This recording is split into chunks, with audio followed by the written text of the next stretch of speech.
what does it look like for us to help people understand that what we're after is not a separation from, but an emergence from the foundational Christianity that you and I have been a part of.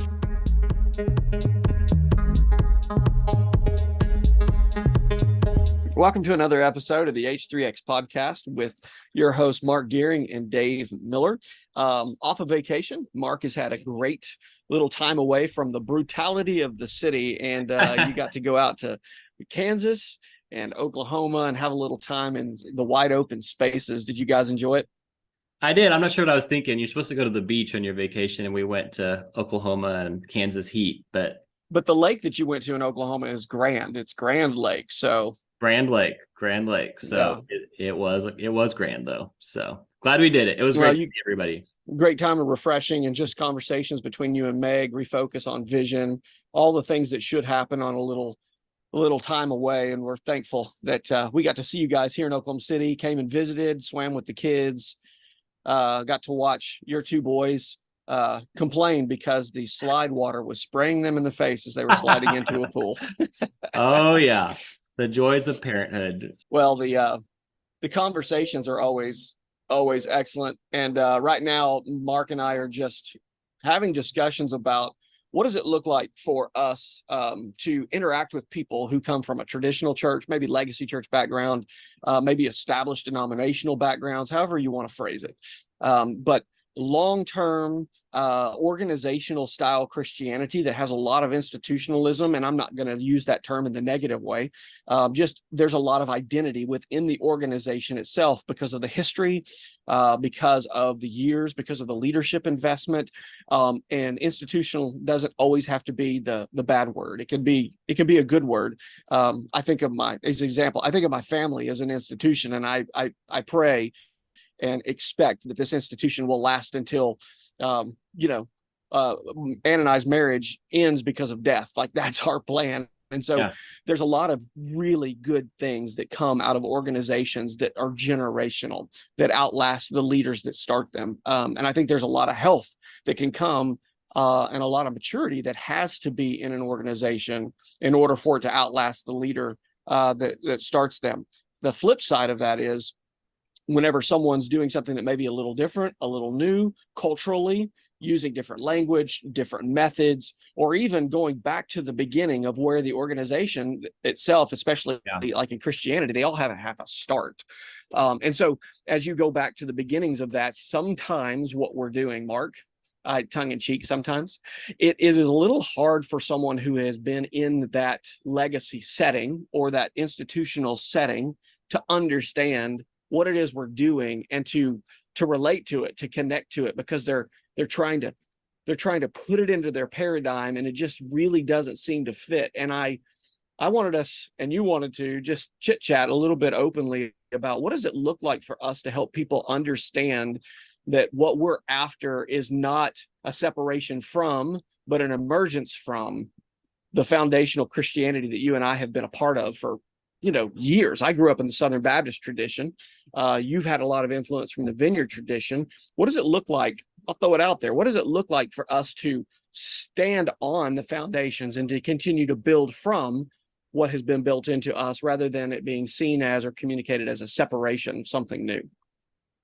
Yeah, Dave, I think this big question is important. I think because how what we're doing is framed will really determine the participation of those that are in the institutional church or the prevailing model church. And so it's important that we communicate with clarity where how we see it, because I think there could be some assumptions, like you're saying, around what house church is. If some people call it house church or simple church or no place left, multiplying movement kind of approach. All those things can be seen in the way that our culture sees deconstructionist mindsets or movements right now that are here to tear down and tear apart what's been and separate from.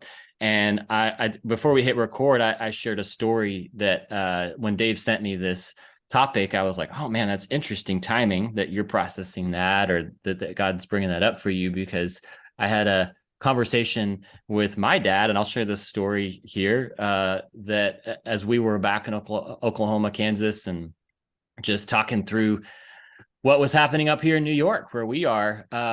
And it was a great conversation, and it was good to find some common understanding of what we're doing. And what Meg and I have thought of what's happening here as we go back to that church circle in Acts 2:36-47 again and again. We say, hey man, this is the DNA of what it means to be church. This is the DNA of the movement. And this is what we're called to do. We see that as just a return to, like you're talking about, a return to the essence of how the movement began.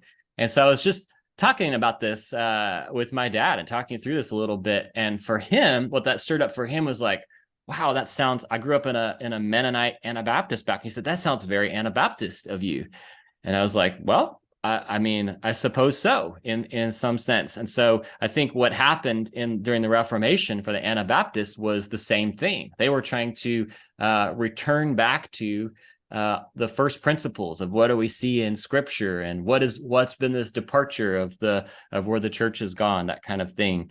And so for him, I think I don't want to put words in his mouth, but I think that's what he was experiencing there. Of oh wow, Mark, it seems like this is going back to that again. Well, and you know, we were discussing, and I had recorded some stuff a couple of years ago, and just some thoughts about, you know, why is it that when you're trying to do church planting, especially whenever you're doing harvest-based church planting, which is the idea that we're going to default to and do our best to say we want to go out into the harvest and do what we call 0 to 1, which is gospeling, right? Where we're trying to go out to people who don't yet know Christ, share the gospel, see them come to Christ, see them discipled, see them gathered together as churches, and then try to raise up leaders from the harvest, rather than necessarily reaching back into where the church already exists and bringing leadership along with us, or maybe Christians along with us, to start a church from existing believers and then train and do the same with them. And when you're doing that, the question for me has always been, especially in our Western context, why is it that people receive that as this I'll use the word binary. Why does it always have to be, if you do something different than us, then you must be saying that what we're doing is wrong? Like, there just seems to be this idea, and as I ponder it, I realize in our culture right now, what you brought up, everybody is deconstructing everything, right? Institution, the word institution is like this terrible, ugly word, and everybody wants to tear down the institution. Everybody wants to tear down the system. Everybody wants to blaze a trail, and they want to start something new. But what we're really after, and I'm glad that we're clarifying this even as we talk with each other, but what we're really after is to ask the question, if we were to go all the way back to the Anabaptist tradition, which I'm Southern Baptist, I'm going to have my roots in the same tradition, right? Right. What were those guys doing when the first, like the old story of the first Anabaptist, right? He baptized himself because he's like, I don't have anybody to baptize me, and I know I need to be baptized as a believer, and he just dunks himself, right? Like, what does that look like? What was he after? And I think part of what we see going in the Reformation, what we see going even with the Anabaptist tradition that birthed into multiple different streams, is it's people asking the question, what is the root ideas that we see in the New Testament that need to be returned back? Because whenever we get too institutionalized, then all of a sudden the institution starts to take a life of its own. And when institution starts to turn unhelpful, is not because it's an institution. I think what institution becomes unhelpful when it starts to exist for itself. And then the leadership starts to maneuver to gain notoriety within the institution. And will explain it this way. The people start to use the institution for their own purposes, their own welfare, their own fame, their own gain, instead of serving what the goals or the DNA or the values of the institution were for those that are around them. And so as soon as we see leadership start using institutions for personal gain, instead of leaders who are serving within the institution to produce what it was founded in the lives of others, that's when we start to say, wait a second, I don't know if I can trust this institution anymore. Because what we're really saying is we're distrusting the leadership, because we know that institutions in some form or fashion, whether it be a family, a university, whether it be a denomination, whether it be a government, its intended purpose is to be established to perpetuate something generationally that is good for the people that are in it. So the question then becomes, when we do movement, what we're really after is we're really going, if we were to go back to the very beginning and go all the way back to the New Testament, and even go as deep as we're saying all the way back to Acts chapter 2, like you said, and we want to ask, what are the fundamental core values and DNAs that need to be reproduced, or the fractals? What are the pieces of the New Testament church that are the important part to see the kingdom established organizationally in such a way that leadership continues to have a servant heart, and that organizational factor, be it the church or even a network, or even maybe even beyond that, a larger network that could even take on the form of a denomination, does it serve its purpose to continue to produce that same kingdom DNA and values within the people that are a part of the organizational structure?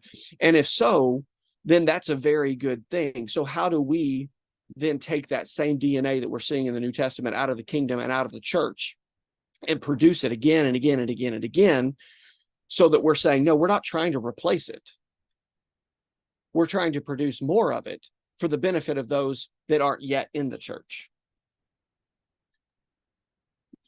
Makes a lot of sense, Dave. I think there's been this movement towards movement, and we in the multiplying movement world, we talk about that sometimes, like just this exalted thing, and it's like this, it's the end goal, and we talk about it like it's the only. But there's so many different ways in which movements are happening in our culture, and whether that's a movement of the people in France, and people are just like, oh yeah, running to the streets, and they're like upset and not even all sure why they're upset.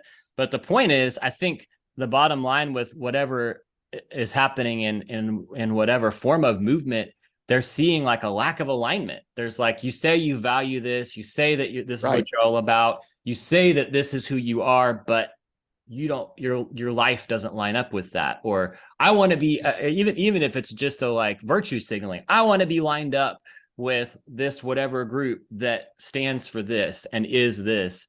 And so I think that to me is the heart of this conversation. We're going back to some of the common themes we talk about, which is that social sets theory of centered set or closed set, and institutionalization moves more and more towards this closed set where in or out, agree or disagree. But I think there's the within the movement side of that, there's a risk of doing the same thing, of that binary. And I think sometimes we can talk about the binary from the institutional side of, well, we're going to reject this movement, but there's also that binary on the side of those that are pursuing movement or pursuing alignment, where they can reject, and this is what you're saying, they can reject what's been before, and in so doing, we're basically just starting over, and that's not God's design at all. And so, to be clear, when we talk about what we're pursuing, it's not about a certain model or like we're married to doing it this way or that way. And I think that's sometimes what can come across. Instead, it's about a return to those principles from the past. It's like you're saying, it's like, how do we take what's being championed within those institutions and help to live it out and help to champion in the very core DNA that they're about. So that would be the core of what we're doing. Yeah, and if we go all the way back to Jesus, Jesus intended to establish his church, and he raised up the apostles as the primary core leaders whose job was going to be a witness to his resurrection. Yeah. And their job was to then tell that Jesus has rose from the dead, to be the witnesses of that event, and then to make sure that that was spread, that people believed it, and that the church was established for the purpose of generational, witness to the resurrection of Christ. So here we are 2000 plus years, 2000 give or take years later, and we're still having the conversation. I mean, millions of generations later, in some respects, that Jesus rose from the dead. And so Jesus has accomplished his purpose by establishing an institution. And that institution was that the church that the kingdom of God is going to be represented by the church, which, as you and I both believe, is the baptized believers who are gathering in local bodies and are entrusted with the mission and disciple making, raising up leaders so that it can do it over and over and over and over and over again. And so movement for movement's sake on its own isn't helpful when it comes out with things like what's going on in France. A very wise leader who was a part of movement conversations back whenever they were first really emerging, right in the early 90s, mid 90s, early 2000s. And his argument was, you can get a movement of methods, you can get a movement of tools, but that's not what we're after. And so just because you get a movement doesn't mean that you win. Our idea behind movement is we're really, and I think you and I are scratching at something here. What are we really after? We want a movement of what? Like if you were to, somebody was to come to you, Mark, I'm gonna put you on spot. I want to hear you wrestle this one out too. If someone was to come to you and they would say, what kind of movement do you want? How would you describe what you want? We don't want a movement of tools. We don't want a movement of methods. What is the movement that we want? I mean, so to me, the big theme, Dave, that comes all the way back to what Jesus was doing with his disciples, and then throughout, I mean, even before Jesus, is God wants a people that have direct relationship with him, that listen to his voice, respond to him, and live out his design. And so we want a movement of people that all of the barriers are out of the way, that allow people to do that allow people to live out God's design individually and then within God's design as church. And so the movement is not about doing it this certain way or looking this certain way, although those things are helpful towards getting to that end. But the goal is that we would see the priesthood of the believer, that God's people would live as he designed them to live and do what he's called them to do. Which amen. I agree 100%. Where we're wanting to see people who follow Jesus together and teach other people to follow Jesus together as well. And I would submit that if you don't do that in community, which you and I have talked about over and over and over on this podcast, if you don't do that in community in some organizational fashion, whether sometimes the organization is very loose, sometimes the organization is very structured. It depends on the culture. It depends on the people. It depends on what they want. If you try to do that as a lone wolf, it's going to be very, very, very difficult, because you have to have a community around you that are going to hold you accountable, that are going to set the patterns. And as the next generation start to come, be it children or be it new believers into the process, they're going to be looking to the culture of the community to begin to fundamentally understand what it is that they're supposed to be becoming, right? They're looking to, so I'll give you an example. Our family, we're the Millers. And there's certain things that make a Miller, right? In terms of my background. So, John Deere's, George Strait, dirt, and diesel. Like, okay, those are certain things. I grew up as a country boy, and there's certain things that Millers do. My wife will even laugh that I'm becoming more and more like my father as I get older. I give her a hard time because she's becoming more and more like her mother as she gets older. Why do we do that? The answer is because we were raised and we lived, thankfully for us, in families that had a mother and a father. And for years, we watched them interact with one another. And so we're naturally going to take on kind of that identity of our community and our culture. And people need that. They have to have a community around them that says, here's the expectations. Here's a model of what we're expecting you to live like. Here's the things that are acceptable. Here's the things that are unacceptable. And the culture will naturally start to govern itself. And those structures, whether they be really structured or they be a little bit structured, are going to create a culture that says to people, I understand who I'm supposed to become because I have people around me that I can emulate, right? If you don't have that, you're going to have a very difficult time learning what it's like to live out Christ's likeness. Right. Right. Right. And so in the movement conversation, if we don't have a movement of churches, we don't have a movement of communities that are saying we're maturing and you are maturing as well. Now follow us, right? So we go back to what Paul says, imitate me as I imitate Christ. Then that provides that environment for people to be able to grow exponentially faster because they have someone that they could follow in the footsteps of, right? And so that's what we're after, is a movement that will allow generational leadership to grab a hold of the DNA and learn to follow Christ.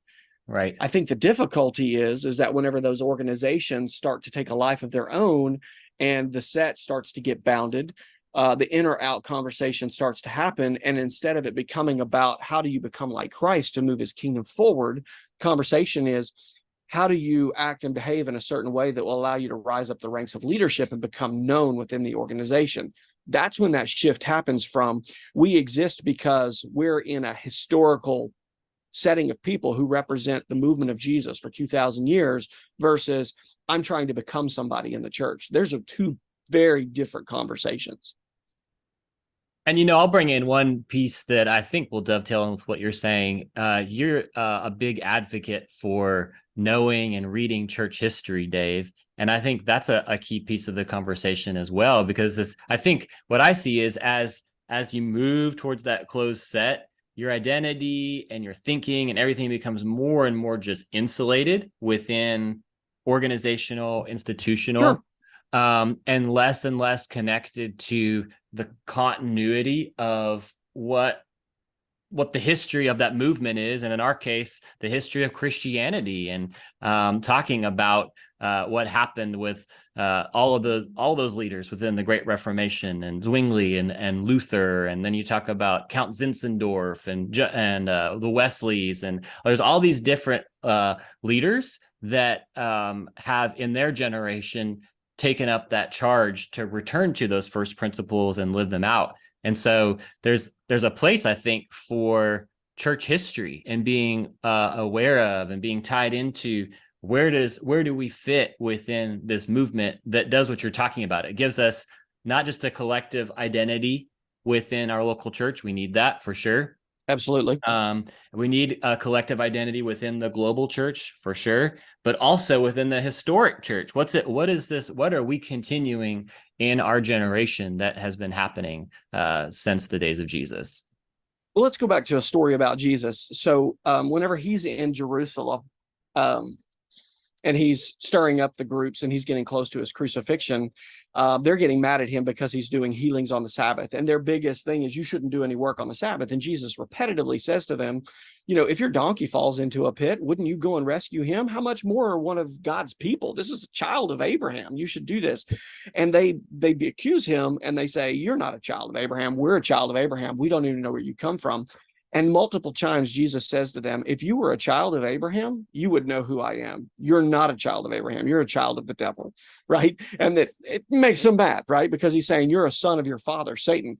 And they're like, what? Right? And then Jesus says, before Abraham was born, I am. What's interesting to me is that when Jesus wants to set the Pharisees aside, is he doesn't look at them and say, you're not doing X, Y, and Z. When he sets the Pharisees aside, he puts them in a historical context. And he says, if you think that you are the offspring of Abraham, in other words, you think the story of Israel's history is your history, then you would know who I am. But you're not living in that story anymore. You've lived outside of that history because you don't even recognize who I am. And so you're something other. And so I would even push us as far back as to say, the people of God, we're a product of the apostles.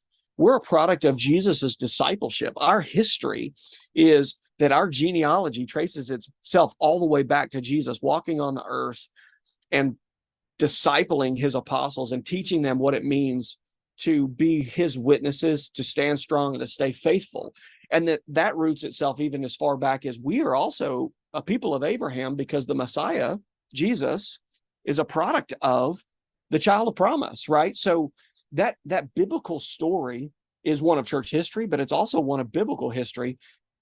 Are we identified as, and do we understand ourselves as emerging from the people of God? Yep. I think what this does for me, Dave, is it shifts the conversation to go back to where we started with this of, I think some of what can happen if you're a leader in that institution is you feel threatened. And because it can feel like, well, and I think sometimes rightly so, like if we're talking about not every movement necessarily is good. So what is this thing? Is this actually going to be a faithful continuation and stewardship of Right. the things that have been tradition to us, that kind of idea?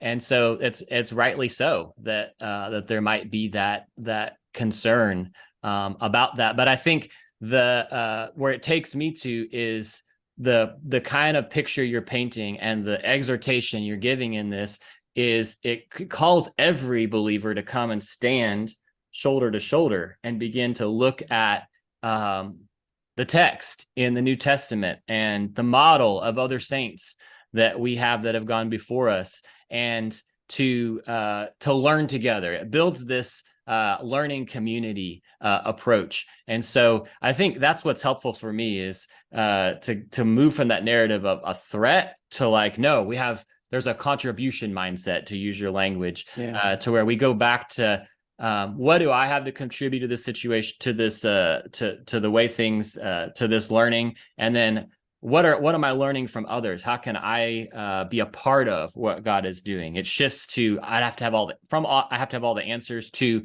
how do I contribute and learn from others.